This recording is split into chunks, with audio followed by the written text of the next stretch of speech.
dear beloved, Boss Mike, Cervera.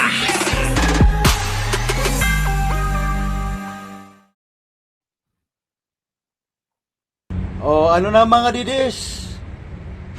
Ano na mga didis?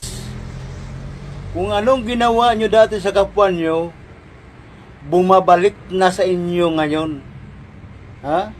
Tandaan ninyo mga didis ha, mga bobo at tanga at ulol. Mga didis na bobo at tanga at ulol, tandaan nyo ang sinasabi ko. Tandaan ninyo, kung ano ang ginawa nyo sa kapwa nyo dati, ganun din bumabalik na sa inyo ngayon. Ha? Kaya ang tawag doon, karma. Pinangkakarma na kayo mga didis, pinangkakarma na kayo. Unti-unti na kayong kinarma. At tuluyan na kayong kakarmahin. Dahil masahol pa ang ginawa nyo sa kapwa nyo dati. Dapat na kayo mga didis, pambabarilin kayo eh. Ha? Dapat na kayo mga didis, pambabarilin kayo eh. Dahil wala naman kayong kwintang Pilipino, mga salot kayo, taksel at traidor. Lahat ng DDS, taksel, traidor at salot. Kaya dapat sa inyo pambabarilin kayo. Dahil wala kayong kwintang Pilipino. Wala kayong kwintang Pilipino, salot kayo. Lahat ng DDS, salot, traidor at taksel. Kaya dapat sa inyo pambabarilin kayo. Dahil wala kayong kwintang Pilipino. Pilipino ba kayo? Pilipino ba kayo? Pinagtanggol nyo ba ang bansa ng Pilipinas? Di ba hindi? Bagkos, pinagtanggol nyo pa ang China. Ha? Ganyan kayo mga dinis, ganyan kayo kasalot, putang ina nyo. Nanirahan kayo sa Pilipinas, pero ang pinagtanggol nyo ang bansang China. Dapat lahat ng DDS, dapat lumayas na kayo sa Pilipinas, dapat lumipat na kayo sa China. Wala kayong karapatan manirahan sa Pilipinas. Lahat ng DDS, wala kayong karapatan manirahan sa Pilipinas dahil salot kayo, taksil at traidor. Mas pinagtanggol nyo pa ang China kaysa Pilipinas. Putang ina kayo. Ang kakapal na pagmamukha nyo, lahat ng DDS, ang kakapal na pagmamukha nyo, mana kayo kay Duterte, manang-mana kayo kay Duterte. Mana kayo kay Rodrigo Duterte na makapal ang mukha, inutil, ulol. Mana kayo kay Sara Duterte na inutil at ulol. Mana kayo kay Basi Duterte na inutil at ulol. Mana kayo kay Pulong Duterte na inutil at ulol. Mga ulol kayo lahat. Lahat ng DDS, mga ulol, mga inutil, mga bobo, mga tanga at ulol. Yan, mga salot. Dapat kayo mga DDS pagbabarilin kayo para maranasan nyo kung ano ang ginawa ni Duterte dati sa mga kapwa ko Pilipino. Oo nga. Sergo eh. Pinipintasan tong ating panauhin eh.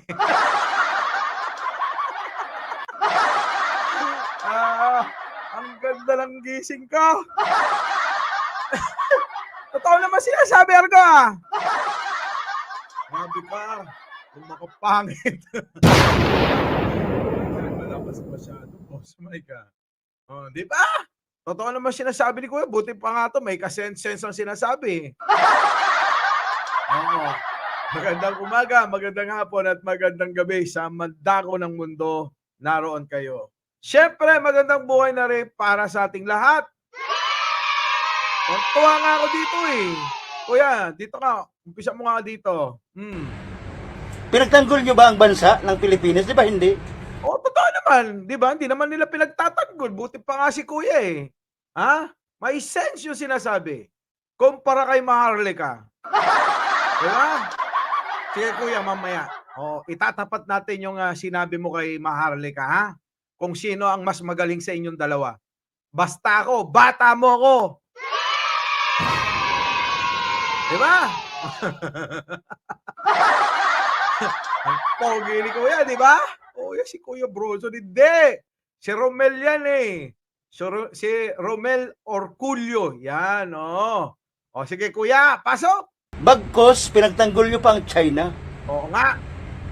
Ha? Ganyan kayo mga dinis, ganyan kayo kasalot, putang ina nyo. Nanirahan kayo sa Pilipinas, pero ang pinagtanggol nyo ang bansang China. Totoo yun, di ba? Sabi ko nga sa inyo, totoo yun eh. May point. Oo. Ang layo kay Maharlika neto. Dapat ito yung pinapanood ng mga DT shit eh. Dapat lahat ng DDS, dapat lumayas na kayo sa Pilipinas, dapat lumipat na kayo sa China. Oo nga, ba't di pa kayo lumipat doon? Total naman eh. love na love nyo yun. Di ba? Dapat mauna na si Duterte. Oo, sama na si Sara. At saka yung dalawang kapatid. Wala kayong karapatan manirahan sa Pilipinas. Lahat ng DDS, wala kayong karapatan manirahan sa Pilipinas dahil salot kayo, taksil at traidor. Oo nga, salot, taksil, traidor. Totoo yun. Pero wala naman pinagtatanggol nila di ba? Pinagtatanggol nila yung China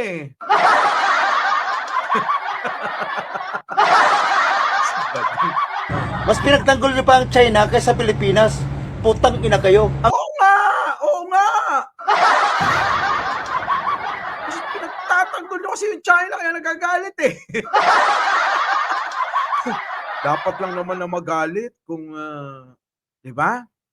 Pilipino ka, nasa Pilipinas ka, pero ibang bansa yung pinagtatanggol mo. Very good si Kuya. Kakapal ang pagmumukha nyo.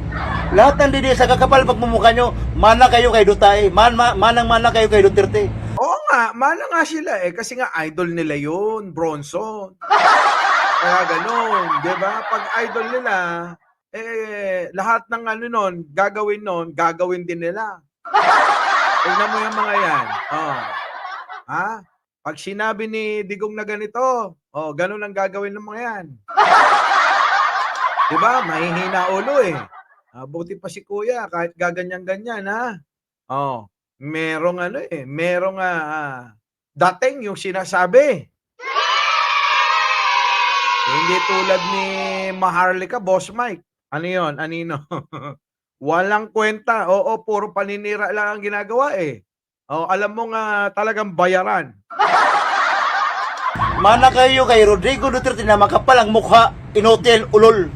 Mana kayo kay Sara Duterte na inutil at ulol. Mana kayo kay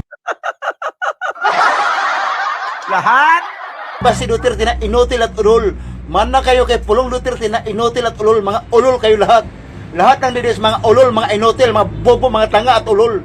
Sabi ko nga rin Mga bobo at saka mga tanga Ang tagal ito. Yan, mga salot. Dapat Salot talaga. Oo, salot. Kahit na anong ganda ng gawin mo Ganon yung mga salot, mga kababayan. Subukan ninyo, mag-post kayo. Kahit na wala kayo sabihin, picture lang. May masasabi pa rin yung mga tanga Di ba? May masasabi pa rin yung mga tanga. Kahit mag-post lang kayo, walang caption. Kita nyo. Meron pa rin masasabing hindi maganda. Kasi ka bobo Di ba? Tanga Ito pa si Kuya may dating, may laman. Oo, sabi ni Lord Glenn. Ano? Ewan ko lang kay Argo. Parang nagagalit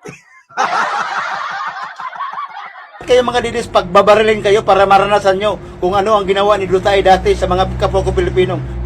Buti pa siya may pagmamahal sa kapwa Pilipino. Dapat ganito talaga. Kita nyo, palaban na palaban parang kakain to ng buhay kita nyo, itsura ni Kuya. Yan ang mga tunay na Pilipino. Diba? Ipaglalaban ang bansa at kababayan. Diba?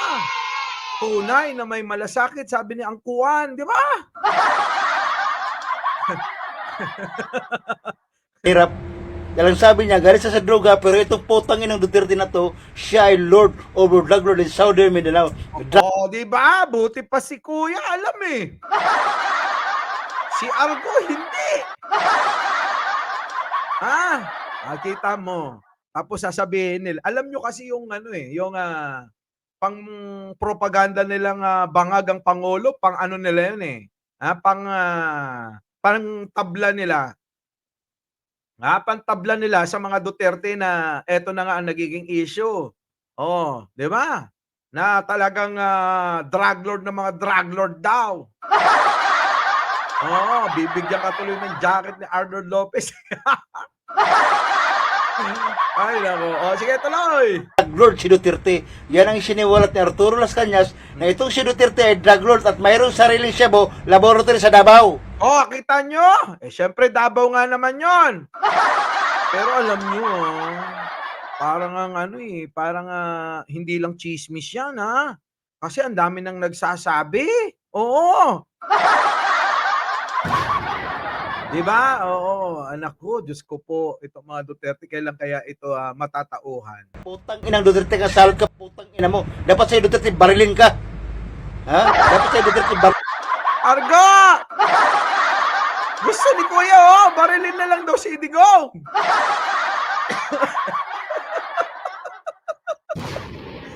Tingnan nyo naman si Maharlika. Oo, si Maharlika naman, Our beloved Boss Mike